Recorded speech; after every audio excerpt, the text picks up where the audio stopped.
যারা রোজা রাখতে অক্ষম তাদের জরিমানা কি হতে পারে আল্লাহ তাআলার কাছে? প্রিয় ভাই ও বন্ধুরা, আমাদের সমাজে অনেকে আছে অনেক বেশি অসুস্থ, অনেক বেশি অক্ষম, যে রোজা রাখতে পারছে না। অনেকের মা বাবা, দাদা দাদি, নানা নানি, ইভেন অনেকে হচ্ছে নিজেই অসুস্থ, যে রোজা রাখতে সক্ষম হচ্ছে না।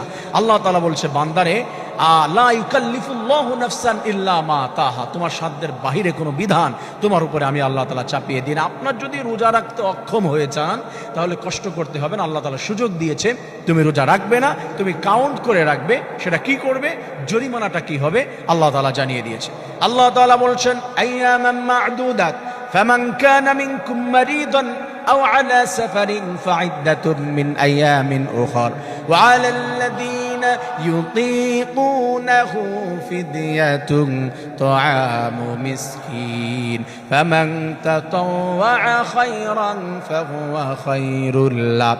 আল্লাহ তাআলা বলছেন, হে আমার বান্দা, আমার বান্দিরা শোনো, রোজা রাখতে যদি তোমরা অক্ষম হয়ে যাও, যদি তোমরা সফরে থাকো, আমি আল্লাহ তাআলা 48 মাইল যদি তুমি সফর করে থাকো, 75 কিলোমিটার যদি তুমি সফর করে থাকো, আমি আল্লাহ তাআলা সুযোগ দিয়ে দিলাম, তুমি চাইলে রোজা রাখবে না, আমি আল্লাহ এর জন্য তোমাকে কোনো গুনাহ দেব না। রমাদানুল কারীম শেষ হওয়ার পরে আদায় করে নিবে।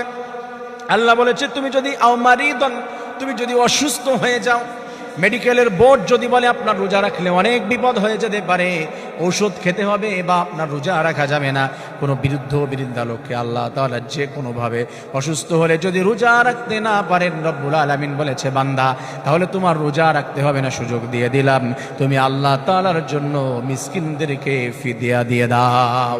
ফিদিয়া